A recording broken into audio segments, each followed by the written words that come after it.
So when I think about the planter of the future, I think about a few different themes. One of the themes that I think about is connected. And we are already seeing that today. Our farmers that use FieldView with a FieldView Plus subscription have a planter that is connected to the cloud so that it can send and receive information.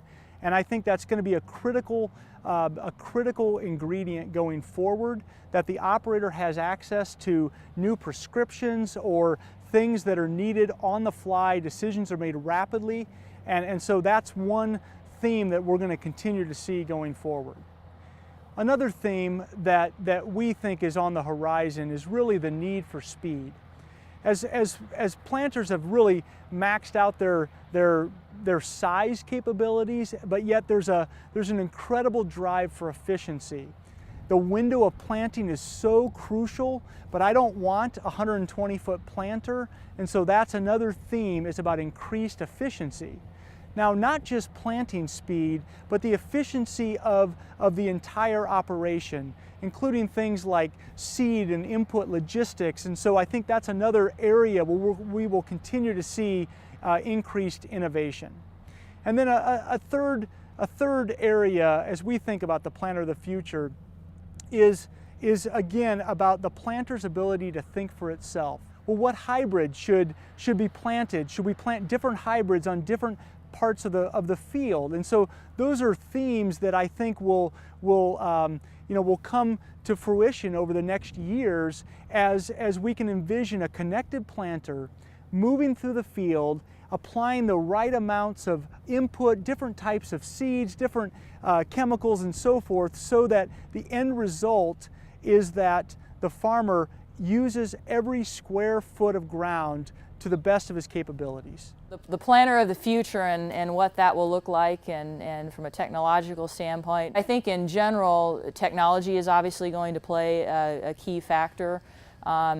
Autonomy has been very interesting to us because it's proven to be more efficient, and it's allowed the farmer to have more time to do other things by allowing the piece of equipment to operate on its own.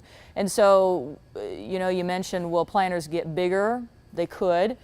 They could also get smaller and have more of them running in the field, especially with a solution like autonomy. The future for planting is looking so bright with the varying soil conditions.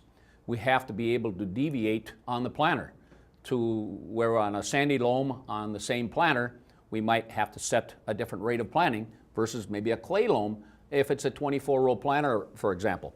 That's done through all technology, where when we map a field, we can put a little SD card, for example, and that'll set that monitor, and it'll be able to basically change the planter itself. It's amazing what some of this technology is doing. And along with that, as we get bigger planters, with the white planter right now on a 9936, we have a track planter. It runs actually on tracks. So as the windows again get shorter and the fields get muddier, we'll be able to get in the fields quicker because we have a track planter. And what that does, it helps deviate from compaction, for example. So at least we can get through and plant our crop, because like this last year, we had to get into the field. And with the technology on that planter where we have two separate, for example, hoppers, 75 bushel hoppers, we can put one variety in one hopper, the other variety in the other hopper, for example, in the future, and be able to plant where we want, how we want, and map that specific field with the different ground variations from a sandy loam to a clay loam or to a black hard soil loam.